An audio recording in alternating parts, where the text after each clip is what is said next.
Bonjour, je suis Gabrielle Turgis de Blainville-sur-Mer dans la Manche et je m'apprête à vous lire le chapitre 103 du cartographe.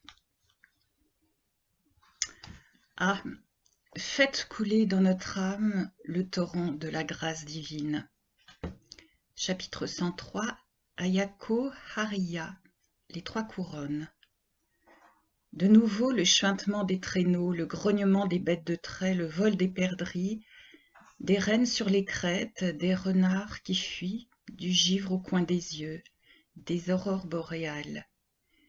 Et le trouble, ces aurores parlaient à Isco, mais lui montraient-elles la voie, ou voulaient-elles lui barrer le passage, lui indiquer qu'il entrait dans un monde interdit, comme les arbres de Sakkar marquaient le territoire sacré, lui rappeler qu'il venait de profaner un site sacré, la colère du ciel?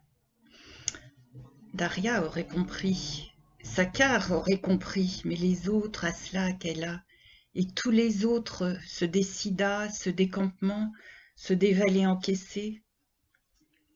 La caravane s'arrêta au beau milieu d'un lac. Isco le reconnaissait. Il en avait tracé et calculé lui-même les contours et les mesures lors de l'expédition qui avait érigé une chapelle à cheval sur les territoires de Davet et Eret, non loin d'ici. Un voyage qui avait l'âge d'Eila. Pontanus approchait, enfoui dans son manteau en peau de reine qu'il ne portait qu'à regret. Nous établissons le campement ici. D'Etcheverry, j'espère que le froid n'affecte pas votre mémoire des sites. Guidez le pasteur Noréus jusqu'à la chapelle. Davet, dans le temps, m'avait dit qu'Héret avait un site secret non loin. Le pasteur Gothus en avait ramené des objets d'offrande. Pasteur, vous savez ce que vous aurez à faire. N'oubliez pas d'Etcheverry. La survie d'Anna est entre vos mains. N'oubliez pas, Pontanus, le succès de votre mission dépend d'Anna. Veillez à ce qu'elle soit toujours dans la caravane, sinon ma mémoire s'évanouira et le roi vous écartera. Isco, le pasteur Noréus, Clémet Nunson, le petit Clémet qui était dans les bras de sa mère quand Grub avait tranché l'oreille de son père, et deux guides lapons partirent en convoi. Privé de sa carte confisquée à Amsterdam, Isco avait du mal à se repérer et devait se fier au guide. La mémoire de ses muscles et de ses pas lui faisait défaut avec l'âge, ou depuis qu'il avait cessé de compter. Ils arrivèrent au bas du lit glacé d'un torrent qui menait à un lac en forme de tricorne. Comme dans son souvenir, des tentes occupaient la rive. Le pasteur Noréus ne perdit pas de temps. « D'Etcheverry, avec moi !» Knudson le poussa. Noréus pénétra dans la première tente. Des vieux le regardèrent sans réagir. Noréus ne leur prêta pas attention. Il fouilla sous les peaux de renne, à l'arrière de la tente, parmi les rares objets de cuisine et tas de vêtements. Rien de valable. Il ressortit sans un mot. Les vieux n'avaient pas bougé. Noréus fit le tour des tentes. Des enfants jouaient et des femmes travaillaient des peaux. Les visites ne prirent qu'une dizaine de minutes. Noréus trouva ce qu'il voulait dans la dernière tente. Un tambour au dos bombé, au milieu duquel était taillée une poignée. Des lambeaux de peau d'ours et de loup pendaient du cadre en bouleau, ainsi que des anneaux en laiton. Les symboles dessinés sur la peau de faim étaient plus délicats que sur la plupart des tambours. Isco y reconnut les trois déesses, des animaux, tout un monde. Noréus enveloppa le tambour dans un tissu. Les nuages s'étaient encore affaissés sur le relief et le vent venait de se lever. On ne voyait presque plus devant soi.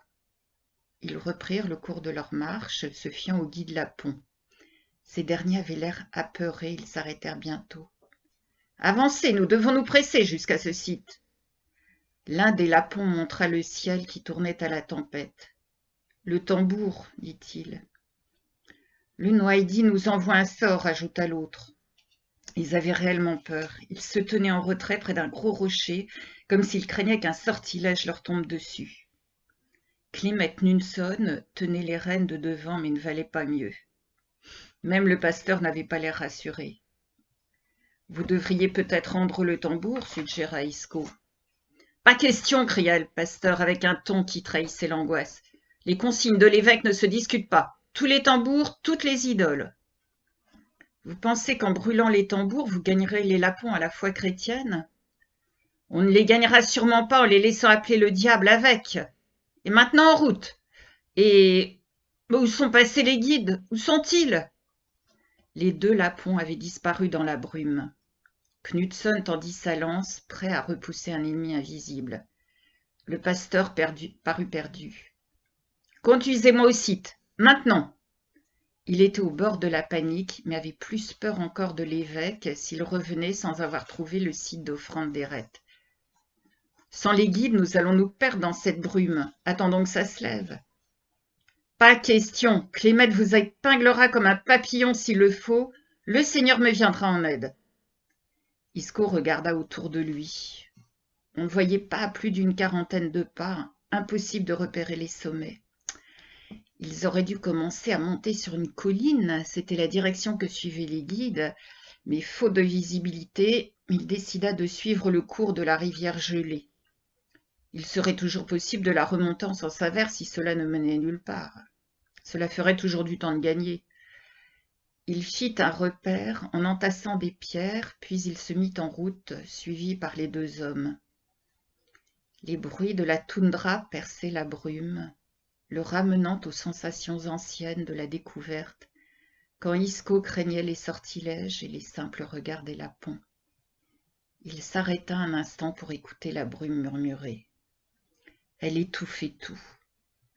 Le hurlement d'un loup puis d'un autre se fit entendre, devant eux, distance impossible à évaluer avec le brouillard. Isco avançait en se disant que les loups veillaient sur lui, envoyés par les esprits de la montagne, des messagers. Le ruisseau gelé se séparait en 2.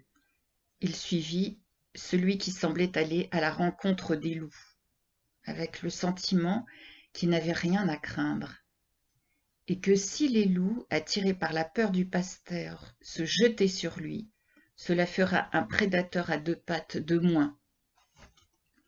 La brume reculait à mesure qu'ils avançaient, disparaissant par touches. Tout d'un coup, les hurlements furent beaucoup plus présents. La brume s'était levée presque complètement, le relief se dégageait. À mi-pente, sur la colline qui apparaissait maintenant à leur droite, Isco aperçut les 2 loups et avança vers eux. « Mais vous êtes fous !» lança le pasteur. « Les loups sentent votre peur, vous feriez mieux de vous taire et de prier. » Quand Isco fut à une 100aine de pas, les loups se mirent en mouvement vers la crête. Isco suivit. Mu par l'excitation, il se mit à compter ses pas, à sentir la tension musculaire, comme il ne l'avait plus fait depuis des années. Il parvint sur la crête et s'arrêta. Les loups avaient disparu. Noréus arriva à son niveau et constata la disparition des bêtes. Par quel sortilège! Isco pointa du doigt le sommet suivant qu'il n'avait pas vu en suivant le ruisseau en contrebas. Ayako Haria, la montagne aux 3 sommets, c'est le nom d'une montagne de mon Pays basque qui a presque la forme de celle-ci. On l'appelle les 3 couronnes. Je sais exactement où nous sommes. Le site est au 3e sommet. Et de là, je saurai comment repartir vers le campement. Ils atteignirent le faux plat. Isco devina sous la neige le rocher ovale de la taille d'un ours. Il se rappelait comment les blocs s'encastraient les uns dans les autres, comme les tranches d'une boule de pain qu'on aurait découpée. Des offrandes, bois de renne et statuettes étaient déposées sur une structure en bois sur 4 pieds. Certaines dépassaient un peu de la neige, dégagée par le vent. D'autres étaient posées dessus, signe que le site avait été utilisé récemment. Le pasteur se mit à l'œuvre. Il donna des coups de pied sur tout ce qui dépassait, détruisit la table d'offrande, jeta les bois de renne au loin. « Détruis, Clémette, détruis, qu'il n'en reste rien ! Que désormais seule la loi du Très-Haut régisse ce lieu, que la lumière bénisse ces âmes sombres, que la paix et le bien-être règnent. » Le pasteur tenait un caillou à 2 mains, il le levait au-dessus de sa tête, l'abaissait d'un coup. Saraka, brisé. Maderaka, éclaté. Uxaka, foudroyé. Juxaka, anéanti. Clément Knudson s'acharna à son tour. Il essaya de débiter des tranches de pierre sous la neige. Ah non! Il cassa sa lance en s'en servant de levier, mais ne se découragea pas, secouant les pierres comme un forcené pour les déloger, comme pris d'une envie de revanche. Il tirait râlant sous l'effort. La hargne du paysan accrut celle du pasteur. Noréus fouillait la neige à la recherche de la moindre tête de poisson, du plus petit caillou, de n'importe quel reste d'offrande. Arc-bouté sur le rocher, Knudson poussa un râle de victoire lorsqu'il réussit enfin à débiter une tranche.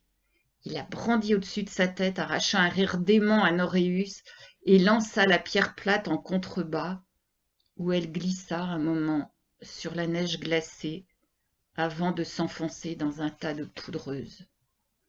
Les deux hommes reprirent leur souffle. Ils semblaient revenir de loin.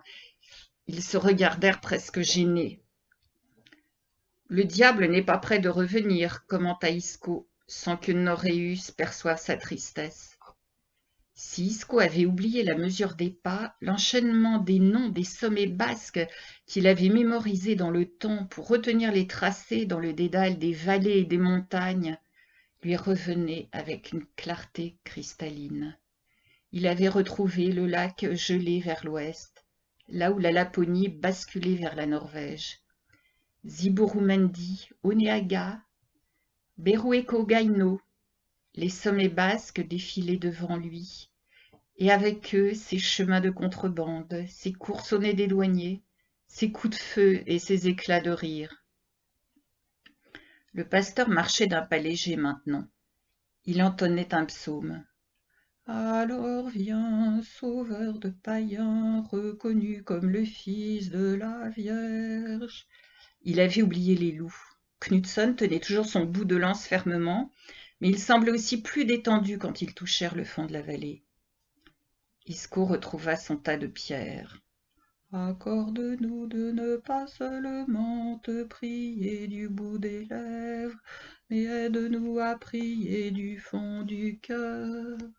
Le pasteur Noréus poursuivait, euphorique, mission accomplie. Knudson se laissait aller à baisser la garde. Isco poursuivait son pèlerinage.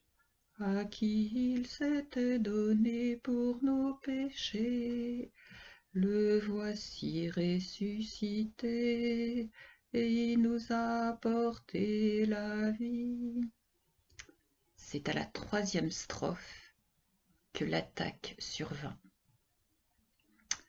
Eh bien, je laisse la suite au suivant. Au revoir.